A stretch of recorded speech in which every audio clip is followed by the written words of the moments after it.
মাদারীপুরের হাসপাতালগুলোতে জ্বর ও ঠান্ডা কাশিজনিত রোগীর সংখ্যা বাড়ছে। বিশেষ করে শিশুরা আক্রান্ত হচ্ছে বেশি। মাদারীপুর ২৫০ শয্যা সদর হাসপাতাল থেকে বিস্তারিত জানিয়েছেন প্রতিনিধি জহিরুল ইসলাম খান।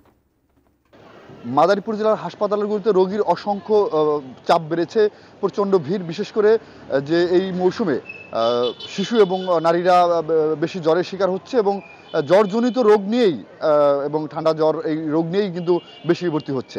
মাদারীপুরের ৪টি উপজেলা স্বাস্থ্যকেন্দ্র এবং যে ২৫০ শয্যার মাদারীপুর হাসপাতাল, এই হাসপাতালে কিন্তু চিকিৎসা সেবা দিতে চিকিৎসকরা কিন্তু অনেকটা ভোগান্তি পোহাতে হচ্ছে। বিশেষ করে যে মাদারীপুরের যে ২৫০ শয্যার যে সদর হাসপাতাল, সেই হাসপাতালে ডাক্তারের সংখ্যা তুলনামূলকভাবে কম থাকার কারণে এবং যে চিকিৎসা ব্যবস্থার কিছুটা সরবরাহ ঘাটতি থাকার কারণে কিন্তু এই চিকিৎসা সেবা কিছুটা ব্যাহত হচ্ছে। এবং সার্বিকভাবে আমরা চিকিৎসকদের সাথে কথা বলেছি, তারা জানিয়েছেন যে তাদের যে সীমিত সাধ্যের মধ্যেই কিন্তু তারা সব ধরনের চেষ্টা চালিয়ে যাচ্ছেন। তবে এখানে বিশেষ করে শিশু এবং নারী ওয়ার্ডে রোগীর সংখ্যা বেশি এবং বহির্বিভাগেও কিন্তু রোগীর চাপ বেড়েছে।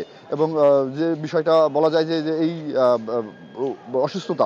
অসুস্থতা জ্বর এবং ঠান্ডা কাশি এই সব উপসর্গই বেশি। তবে এখানে কিন্তু রোগীরা আক্রান্ত হলেও এখানে কিন্তু বড় ধরনের জীবন ঝুঁকি এই ধরনের রোগ কিন্তু না।